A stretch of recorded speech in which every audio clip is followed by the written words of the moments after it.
Tabia au mambo ambayo ukiyachunguza sana unayakuta kwa watu wenye hali ngumu ya kiuchumi, wenye hali mbaya au maskini. Tabia ya kwanza ni hii hapa. Huyu maskini anakuwa hana pesa ya kutosha, lakini pia anakuwa hana muda, yani yuko bize.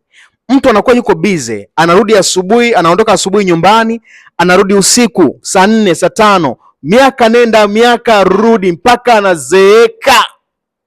Na wengi wao hao ni watu ambao wameajiriwa au wenye biashara ambazo hazina kipato endelevu. Hana muda lakini hana hela. Umeelewa eh? Yuko busy kila siku lakini yuko broke. Lakini wa pili ni mtu gani? Ni mtu ambaye pesa hana ila ana muda mwingi sana. Utamkuta yani mara ameenda kuangalia mpira na ameunganisha, kaangalia na mechi ya kwanza, ya pili na ya tatu. Ameenda kucheza bao, anacheza karata, unashangaa kwenye ubishi fulani, kwenye kilinge yupo, kwenye kamari yupo, huyo mtu anapoteza tu muda.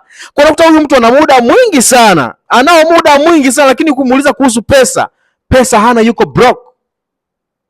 Sasa sikia nikwambie, ili uweze kutimiza malengo yako, kama uko hapa lazima ubadilike. Utafute mfumo ambao utakupa uhuru wa muda, yani financial freedom, ambayo ni biashara ambayo hata mimi biashara naifanya. Kama unapenda kuanza njoo. Lakini hapa huyu mtu inabidi ajikeep busy sasa.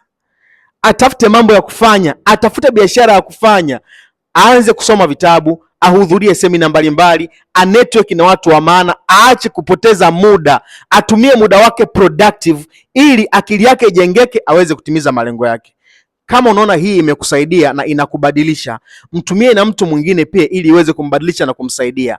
Lakini pia kama unapenda kujiongezea kipato au kipato endelevu kwa mtaji mdogo kupitia biashara ya kusambaza virutubisho lishe ambayo mimi naifanya, chukua namba hapo, njoo WhatsApp. Mtaji wa kuanzia 195,000. Ni Millionaire Mentor Mr. Joseph, billionaire ndo bandola hapo.